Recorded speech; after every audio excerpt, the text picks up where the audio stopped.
എല്ലാവർക്കും ബിപ്പീസ് ഹൗസിലേക്ക് സ്വാഗതം. ഇന്ന് ഞാൻ വന്നിരിക്കുന്നത് ഞങ്ങൾ വാഗമണിൽ ചെന്നപ്പോൾ സ്റ്റേ ചെയ്ത വിൻ്റർവെയിൽ റിസോർട്ടിനെ പറ്റിയുള്ള ഒരു വീഡിയോ ആയിട്ടാണ് കേട്ടോ. ഇതുള്ളത് വാഗമണിൽ കുരിശുമല എന്ന സ്ഥലത്താണ്.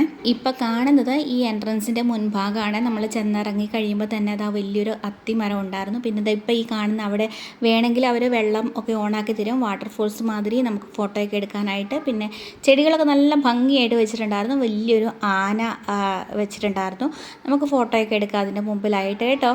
പിന്നെ അതിന് മുമ്പിൽ തന്നെയായിട്ട് ഒരു പഴയ കാറൊക്കെ ഉണ്ടായിരുന്നു. പിന്നെ അതിനുള്ളിലേക്ക് കയറാൻ നേരത്തെ ഞങ്ങളെ ചന്ദനക്കുറിയൊക്കെ ഇട്ട് സ്വീകരിച്ചു. പിന്നെ അതിനുള്ളിൽ കയറി കഴിഞ്ഞപ്പോഴുണ്ടല്ലോ ഒരു വെൽക്കം ഡ്രിങ്ക് ഒക്കെ തന്നു. അത് ഗ്രാമ്പൂ ചായയായിരുന്നു കേട്ടോ. അപ്പം ഈ കുന്ന് കയറി വന്നപ്പം ചിലവർക്കെങ്കിലും വയറ്റിലൊക്കെ ചെറുതായിട്ട്, അതായത് ഈ വാഗമണിൽ മേലേക്ക് കുരിശുമല എന്ന സ്ഥലത്തേക്ക് കയറി വരുമ്പം ചെറിയൊരു വളവ് ഒക്കെ ഉണ്ട് കേട്ടോ. അന്നേരം ഇപ്പോൾ അങ്ങോട്ട് കയറി വരാൻ നേരത്ത് ചിലർക്കെങ്കിലും വയറ്റിലൊക്കെ ചെറിയ ഗ്യാസൊക്കെ കയറിയിട്ടുണ്ടായിരുന്നേ.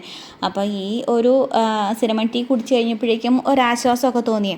ഇപ്പോൾ ഈ കാണുന്നത് ഞങ്ങൾ റൂമിലേക്ക് പോണ വഴിയാണ് കേട്ടോ. ഞങ്ങൾ ഒരു മാസം മുമ്പേ ബുക്ക് ചെയ്ത് തരുന്നതായിരുന്നു. അപ്പം എന്താണെന്ന് വെച്ച് കഴിഞ്ഞിട്ടുണ്ടെങ്കിൽ 2 ദിവസത്തിന് ബുക്ക് ചെയ്തു. ഒരു ദിവസത്തിന് ഞങ്ങൾക്കൊരു കോംപ്ലിമെൻ്ററി പൂൾ വില്ല കിട്ടി. അപ്പം അങ്ങോട്ടാണ് ഞങ്ങൾ ആദ്യത്തെ ദിവസം സ്റ്റേ ചെയ്യാൻ വേണ്ടി അങ്ങോട്ട് പോയി. പിന്നെ പിറ്റേ ദിവസം നോർമൽ റൂമിലേക്കും പോയി. അപ്പം ലഗേജൊക്കെ ആയിട്ട് വണ്ടി മുമ്പിൽ പോയി, ഞങ്ങൾ പതുക്കെ നടന്നങ്ങ് പോയി. അവിടുത്തെ റൂം അടിപൊളിയായിരുന്നു കേട്ടോ, വലിയ റൂമായിരുന്നു. പിന്നെ ഞങ്ങൾ 3 ഫാമിലി ആയിരുന്നു ഉണ്ടായിരുന്നത്. അപ്പോൾ മേലെയും താഴേക്ക് ആയിട്ട് 3 റൂമിന് പുറത്തുനിന്നുള്ള ആ ഒരു വ്യൂ ആണ് കേട്ടോ. റൂമിൻ്റെ ബാൽക്കണി നിന്നിട്ടുള്ള ഒരു വ്യൂ ആണ് ഈ കാണുന്നത്. പിന്നെ എല്ലാവരും എല്ലാ റൂമുകളിലേക്കും ഒക്കെ കയറി നോക്കി കേട്ടോ. അതാണ് ഈ തിക്കും തിരക്കൊക്കെ ഈ കാണുന്നത്.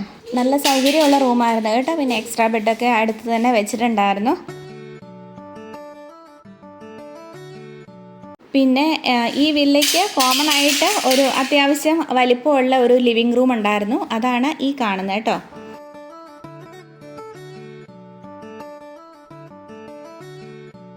പൂൾ വില്ല എന്നല്ലേ പറഞ്ഞേ. അപ്പോൾ ഈ ഒരു വില്ലയ്ക്ക് മാത്രമായിട്ട് ഒരു കൊച്ചു സ്വിമ്മിംഗ് പൂളും വാഷ് ഏരിയയും ഒക്കെ ഉണ്ടായിരുന്നേ. ചുറ്റിനും തേയിലത്തോട്ടമൊക്കെ ഉണ്ടായിരുന്നതുകൊണ്ട് നല്ല ഭംഗിയായിരുന്നു കാണാൻ. ഇത് ഞങ്ങൾ ഏറ്റവും താഴത്തെ റൂമിലേക്ക് പോകുന്നതായിട്ടോ. താഴെ ഒരു റൂം, പിന്നെ മിഡിലിൽ ഒരു റൂം, ഏറ്റവും മേലെ ഒരു റൂം, അങ്ങനെയായിരുന്നു. അത് കണ്ടോ, നല്ല ഭംഗിയായിരുന്നു കാണാനൊക്കെ. പിന്നെ ഇതിനുള്ളിൽ തന്നെ റോഡിൻ്റെ സൈഡിൽ കൂടെ ഒക്കെ സെറ്റ് ചെയ്തിരുന്ന ചെടികളൊക്കെ ഉണ്ടല്ലോ, അതൊരു പ്രത്യേക ഭംഗിയായിരുന്നു കേട്ടോ കാണാനായിട്ട്. കുട്ടികൾക്ക് കളിക്കാനുള്ള പാർക്കാണേ. ഇതായി കാണുന്നതുണ്ടല്ലോ റെസ്റ്റോറൻറ്റിലേക്ക് പോകുന്ന വഴിയാണ്. അത് നല്ല ഭംഗിയായിരുന്നു. ഞങ്ങൾ ഇവിടുന്ന് കുറേ ഫോട്ടോസൊക്കെ എടുത്ത് കേട്ടോ. ഇവിടെ മുകളിലൂടെ മുഴുവനും ക്യാറ്റ്സ് ക്ലൗ ചെടി കയറ്റി വിട്ടിരിക്കുകയാണ്.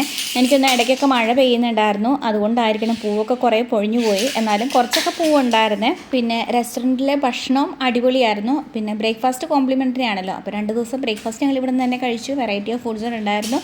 പിന്നെ ലഞ്ച് ഞങ്ങൾ പുറത്തുനിന്നാണ് കഴിച്ചത്, കാരണം നമ്മൾ കറങ്ങാനൊക്കെ പോകുന്നതുകൊണ്ട് പിന്നെ ഇവിടെ വന്ന് കഴിക്കാൻ പറ്റില്ലല്ലോ.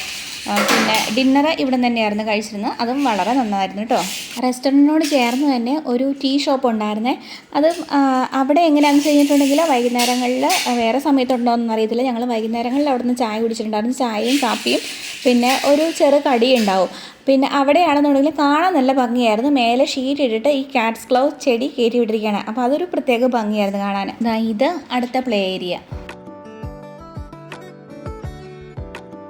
ഈ കാണുന്നത് കോമൺ സ്വിമ്മിംഗ് പൂളിലേക്ക് പോണ വഴിയാണ് കേട്ടോ. ഞാൻ പറഞ്ഞത് ഞങ്ങൾ ആദ്യത്തെ ദിവസം പൂൾ വില്ലയിലാണ് താമസിച്ചത്. അപ്പോൾ ആ പൂൾ വില്ലയ്ക്ക് മാത്രമായിട്ട് ഒരു ചെറിയ സ്വിമ്മിംഗ് പൂൾ ഉണ്ടായിരുന്നു. ഇത് റിസോർട്ടിന് ഫുള്ളായിട്ടുള്ള കോമൺ പൂളാണ് കേട്ടോ. അപ്പോൾ ഈ കാണുന്നത് പൂളിൻ്റെ അവിടെ നിന്നിട്ടുള്ള വ്യൂ ആണ്. പിറ്റേ ദിവസം ഞങ്ങൾ അടുത്ത റൂമിലേക്ക് ഷിഫ്റ്റ് ചെയ്തു കേട്ടോ. അപ്പോൾ ആ റൂമാണ് ഈ കാണുന്നത്. അപ്പോൾ അടുത്ത റൂമിലേക്ക് ഷിഫ്റ്റ് ചെയ്യേണ്ടത് കൊണ്ട് തന്നെ ഞങ്ങൾ ഒത്തിരി ലഗേജസ് ഒന്നും വാരി വലിച്ചിട്ടിട്ടില്ലായിരുന്നു. അപ്പം എല്ലാം പെട്ടെന്ന് ഒതുക്കി വെച്ചു. അപ്പോൾ ഈ റിസോർട്ടിൻ്റെ സ്റ്റാഫ് തന്നെ എല്ലാം ഷിഫ്റ്റ് ചെയ്തൊക്കെ തന്നു. അപ്പോൾ ഈ അടുത്ത റൂമെന്ന് പറയുന്നത് ഇതും വളരെ നല്ല റൂം തന്നെയായിരുന്നു കേട്ടോ. ഇപ്പോൾ പൂൾ വില്ലയിൽ ഞങ്ങൾക്ക് കിട്ടിയ ആ റൂമുണ്ടല്ലോ, അതിൻ്റെ അത്രയും വലിപ്പമൊന്നും ഇല്ലാന്നേ ഉള്ളൂ. പക്ഷേ എന്നാലും നല്ല അടിപൊളി റൂമായിരുന്നേ. അന്ന് ഞങ്ങളുടെ കൂട്ടത്തിലൊരു കുട്ടിയുടെ ബർത്ത്ഡേ ഉണ്ടായിരുന്നു. അപ്പം കേക്ക് ഞങ്ങൾ ഇവിടുത്തെ ഈ റിസോർട്ടിലെ റെസ്റ്റോറൻറ്റിൽ തന്നെ ഓർഡർ ചെയ്തിട്ടുണ്ടായിരുന്നു. അപ്പോൾ അതൊക്കെ അവർ അറേഞ്ച് ചെയ്ത് തന്നു. അന്ന് തന്നെ അവിടെ ഞങ്ങൾ ക്യാമ്പ് ഫയറും കൂടെ പറഞ്ഞിട്ടുണ്ടായിരുന്നു കേട്ടോ. അപ്പം ക്യാമ്പ് ഫയറും കേക്ക് കട്ടിങ്ങും ബർത്ത്ഡേ സെലിബ്രേഷനും ഒക്കെ കൂടെ ഒരുമിച്ച് നടത്താമെന്ന് വിചാരിച്ച് അപ്പോൾ അങ്ങനെ ഞങ്ങൾ ബർത്ത്ഡേ ഒക്കെ സെലിബ്രേറ്റ് ചെയ്തു. പിന്നെ ഇവിടുത്തെ ഇൻഡോർ ഗെയിംസ് കൂടാതെ ഔട്ട്ഡോർ ഗെയിംസ് ക്രിക്കറ്റ്, ബാഡ്മിൻ്റൺ പോലെ കളികൾ കളിക്കാൻ വേണ്ടിയിട്ടുള്ള സാധനങ്ങളൊക്കെ ആയിട്ടാണ് ഞങ്ങൾ പോയത്. അപ്പോൾ അതൊക്കെ കളിക്കാൻ പറ്റിയ സൗകര്യം ഇവിടെ ഉണ്ടായിരുന്നു കേട്ടോ. പിന്നെ ഞങ്ങൾ ഒത്തിരി ഫോട്ടോസൊക്കെ എടുത്തു. എന്ന് വെച്ച് കഴിഞ്ഞാൽ ഫോട്ടോസൊക്കെ എടുക്കാൻ പറ്റിയ നല്ല സീനറിയൊക്കെ ഇവിടെ ഉണ്ടായിരുന്നേ.